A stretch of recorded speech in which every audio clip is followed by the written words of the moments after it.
All right, guys. So I had to show you guys something because this has just really been bothering me. So the other day, well, actually today, I love listening to Bejo's Coolian, and I was just listening to this episode here where he talks about what will make our country great again, and it's not Donald Trump, it's not Kamala Harris, because in reality, the president can only do so much. There's checks and balances, so all that crap that they say they're going to do, the majority of them don't do it. But he talks about what we can do, and he talks about not being average, and that's one of the things that's really been bugging me because I've never been. Well, take it back. When I was a teenager, I was average. When I was high school, I was average. When I was in college, I was average. Once I joined the military, joined the Coast Guard, that began my journey to not be average because now I was above average, and I saw how everyone else's standard around me was higher than that of anyone I know in life. And so that kind of set me on this pattern where I've always been trying to self improve. And I started this, working toward my master's, doing strategic leadership and organizational change. And one of the things that I wrote the other day was an intro. I'm going to show you guys what I responded to with this gentleman. Let me find it. So yeah, one of the guys was basically saying that he's that it's very hard to work in a employee job because they expect so much from you, but they give little to you, right? And so it's stressful, right? And so I told him that I completely get how being part of an organization is stressful, because there are a lot of unspoken expectations that they tend to think, they being the company's organization, that are common sense, but these things must be spoken. They have to lay out expectations. That's rule number one to being a great leader: is lay out your expectations. Folks can like them. They can try to recommend some alterations, but in the end, you're the leader. You set the standards. You set the rules. People are working for you. They gotta follow them, especially if they're within reason and they're like lawful orders.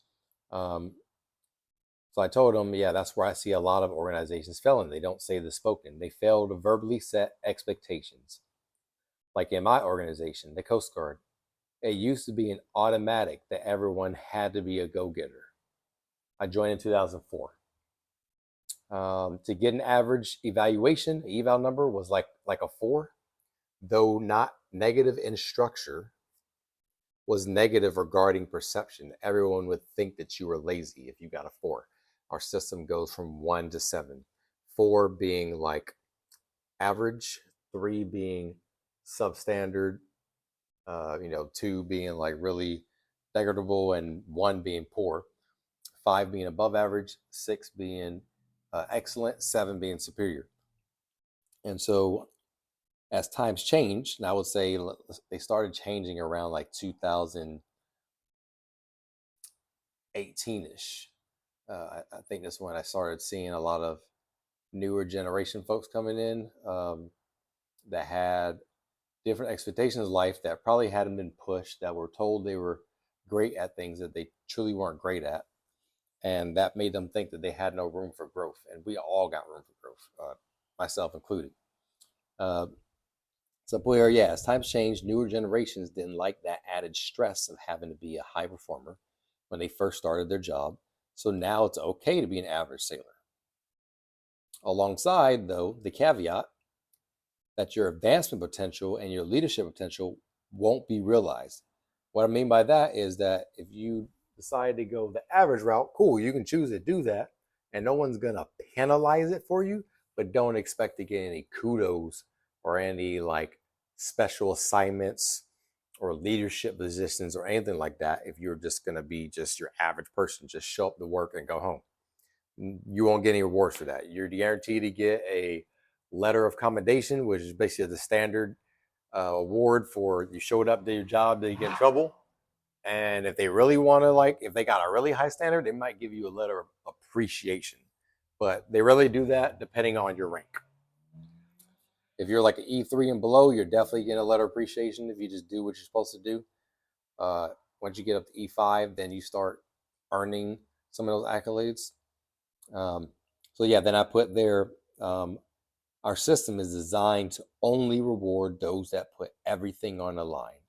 And even then, when they put years to be properly rewarded, it's not guaranteed to happen, as it took a long time for me.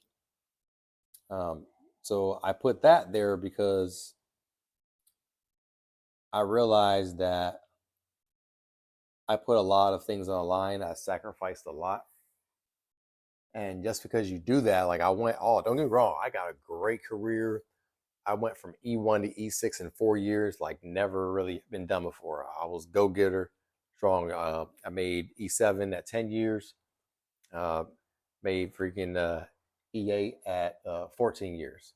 So I've always been a go getter. I'm trying to like push it up, see the best thing I can do. Next thing I can do to push myself.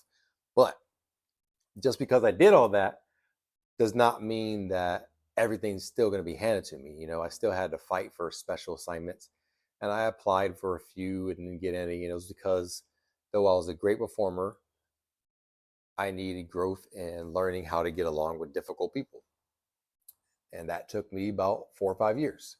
After that, I succeeded. I went to a job that everyone hated within my structure, but ended up being a blessing because I went there.